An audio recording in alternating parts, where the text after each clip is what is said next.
चलो अब हेडिंग बोल रहा हूं, जल्दी बोलना, जल्दी बोलो, जल्दी बोलो, जल्दी बोलो, जल्दी बोलो। पहले मुझे एक क्वेश्चन का जवाब दो।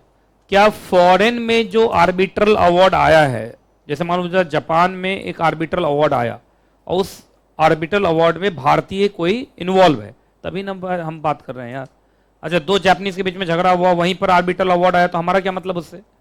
तो कोई जापान के अंदर कोई आर्बिट्रल अवार्ड आया, उसमें इंडियन पार्टी इन्वॉल्व है, तो मैं ये बोल रहा हूं कि उसी इंडियन पार्टी के खिलाफ भारत में भी केस चल रहा है। ऐसा होता है बहुत बार, है ना? तो क्या वहां का अवार्ड भारत में भी वैलिड होगा, मैं ये पूछ रहा हूं। क्या फॉरेन आर्बिट्रल अवार्ड भारत में एनफोर्स होगा?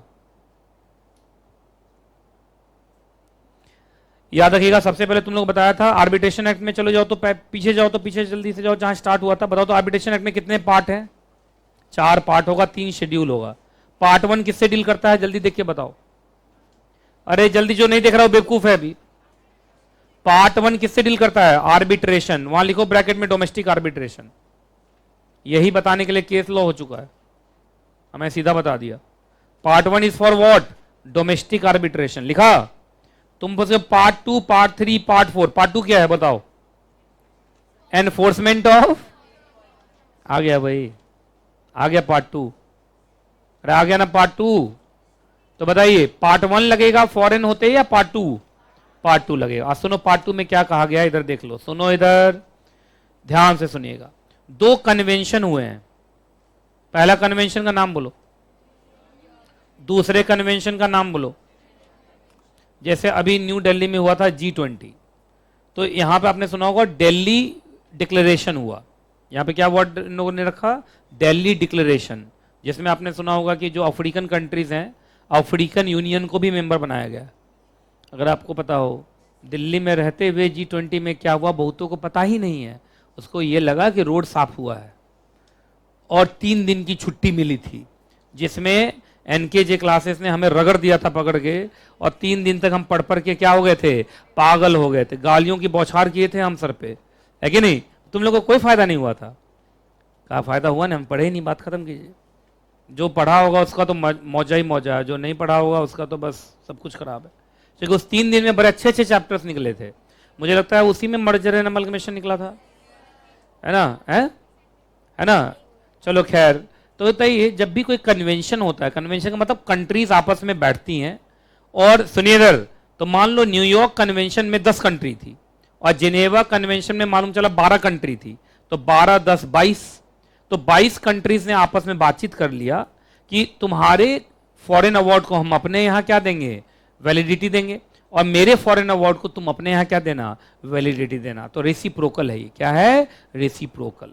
नहीं समझ में आया तो ये बताइए, किसी भी कंट्री के फॉरेन अवार्ड को भारत में वैलिड कर दोगे, या सिर्फ उन्हीं कंट्रीज के फॉरेन अवार्ड को जो जेनेवा कन्वेंशन के पार्टी थे या जो न्यूयॉर्क कन्वेंशन के पार्टी थे? तो याद रखना, 2 न्यूयॉर्क कन्वेंशन और जेनेवा कन्वेंशन, इस दोनों कन्वेंशन में इस बात पे बात हुआ था, किस बात पे? कि भाई फॉरेन अवार्ड का क्या होगा। तो कंट्रीज ने आपस में बोला कि हम एक दूसरे को क्या देंगे? रिकॉग्निशन देंगे। क्या देंगे? रिकॉग्निशन देंगे। तो जो कंट्रीज होंगी सिर्फ उन्हीं को ना, मान लीजिए मैंने एग्जांपल दिया 22 कंट्रीज थी, तो 22 कंट्रीज रेसिप्रोकल बेसिस पर एक दूसरे के अवार्ड को क्या देंगे? आपको रिकॉग्निशन देंगे। याद रहेगा? तो बताइए, अगर ये 22 कंट्री का आ गया, एग्जाम्पल मैंने 22 दिया, सच में कितना था मुझे नहीं मालूम, है ना? तो क्या वो भारत में माना जाएगा जैसे भारत में ही वो अवार्ड आ गया था? बोलो, माना जाएगा जैसे वो भारत में ही क्या आ गया था? अवार्ड आ गया। तो उनकी सेम इज्जत होगी। क्या होगी? सेम इज्जत होगी, प्रोवाइडेड कुछ कंडीशन का सेटिस्फाई होना जरूरी है। बोलो क्या क्या कंडीशन है? पहला, उस देश में जब आर्बिट्रल अवार्ड आया तो वहां के लॉ के अनुसार आना चाहिए। जैसे भारत में अगर होता तो कौन सा एक्ट में आता? Arbitration act 1996। तो ऐसे ही वहां पे किसी लॉ में आर्बिट्रेशन हुआ हो, मतलब ये लॉ में होना चाहिए, लॉ में होना चाहिए, बिना लॉ वाला नहीं चलेगा। दूसरा, याद रखिएगा, भारत के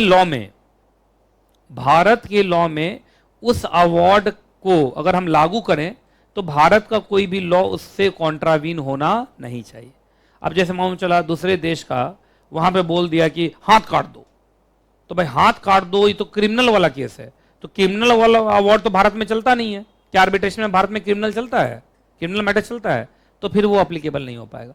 तो भारत में वही अप्लीकेबल होगा जो यहां के हिसाब से वैलिड हो, यहां के हिसाब से क्या हो, वैलिड हो। याद रहेगा। तीसरा, याद रखिएगा, एक बात का ध्यान रखना है कि वहां पे जो उस कंट्री में हुआ हो वो एज पर आर्बिट्रल है ना अग्रीमेंट हुआ हो और वहां के लॉ के अनुसार हो। मतलब जो भारत में हम चाहते हैं वो वहां हुआ हो। नहीं समझ में आया? भारत में बताइए आर्बिट्रल अवार्ड कब वैलिड माना जाता है? जब वो एज पर एग्रीमेंट हो, एज पर लॉ हो। तो वहां भी वो एज पर एग्रीमेंट हुआ हो, एज पर लॉ हुआ हो। मतलब जो भारत में जरूरी है अवार्ड के लिए वो सारी चीजें उसमें वहां से फुलफिल होके आनी चाहिए, तभी उसको हम भारत में इंप्लीमेंट करेंगे, अदरवाइज हम उसको इंप्लीमेंट नहीं करेंगे। अगला, आपका अवार्ड आपके देश में कम से कम फाइनल हो जाना चाहिए। मालूम चला वहां फाइनल है नहीं, यहां फाइनल करा लोगे तुम, पहले वहां से क्या होके आना चाहिए, फाइनल हो गया। मतलब जो अपील फपील सब है वो सब हो जाना चाहिए। मतलब वहां से पूरे तरीके से क्या होके आना चाहिए, फाइनल होके यहां आना चाहिए, तभी हम उसको भी यहां फाइनल करेंगे। क्या करेंगे, फाइनल। अब बता दिया, भारत की किसी भी लॉ, भारत की पब्लिक पॉलिसी के खिलाफ हो जाना नहीं चाहिए। कोई दिक्कत, कोई परेशानी, कोई दुख? और एक बार अगर ये सारे कंडीशन सेटिस्फाइड हैं और जिनेवा कन्वेंशन और कौन कन्वेंशन, न्यूयॉर्क कन्वेंशन वाली कंट्रीज है, तो माना जाएगा जैसे वो भारत में ही वो कोर्ट का डिक्री जैसा इज्जत उसको दिया जाएगा। याद रहेगा। चलिए, एक केस हुआ, केस का नाम बोलो। केसर बोलो, जुबान केसरी है ना। क्या है जुबान केसरी में, क्या रहता है, क्या चीज में केसर, क्या तो बोलता है, दाने दाने में केसर का दम, ऐसे कुछ बोलता है। अच्छा, आजकल एडवर्टीजमेंट रुक गया है उसका। ये तो एक समय में तो इतना परेशान कर दिया था। अजय देवगन का मैं फैन हूं, पर इतना भी नहीं देखना चाहता था जितना आता था ऐड, हर 10 मिनट, हर 5 मिनट। अब तो तीनों मिल के आ रहा है, शाहरुख खान और, पर उसमें लीडर तो अजय देवगन ही है, क्यों पहले से तो वही है ना, है कि नहीं। चलिए, एक केस है और केस इस बात को लेके है कि अगर कोई फॉरेन आर्बिट्रल अवार्ड है और उसको भारत में लागू किया तुमने, तो पार्ट फर्स्ट के हिसाब से वो चलेगा कि पार्ट सेकंड के हिसाब से चलेगा? भारत में लागू कर दिया है, मैं आप पूछ रहा हूं, पढ़ जाओ अच्छे से। सुप्रीम कोर्ट में था ये केस, इतना आराम से बता देते हो तो तुम सुप्रीम कोर्ट से भी ऊपर हो तुम लोग।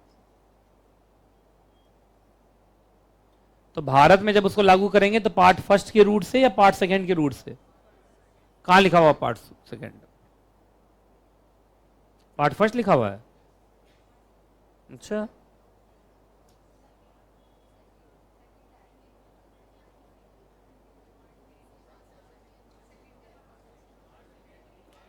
साफ साफ लिखा हुआ है पार्ट फर्स्ट सिर्फ ऑफ इंडिया, मतलब डोमेस्टिक आर्बिट्रेशन के लिए होता है। अगर फॉरेन आर्बिट्रेशन है तो उसके लिए पार्ट सेकंड चलेगा हमेशा। क्या चलेगा, पार्ट सेकंड। एफए का मतलब फॉरेन आर्बिट्रेशन और डीए का मतलब डोमेस्टिक आर्बिट्रेशन। तो domestic arbitration is conducted through the part first and foreign arbitration के लिए क्या है एग्जैक्टली, पार्ट सेकंड। क्लियर है कि नहीं क्लियर है, पहले बताओ।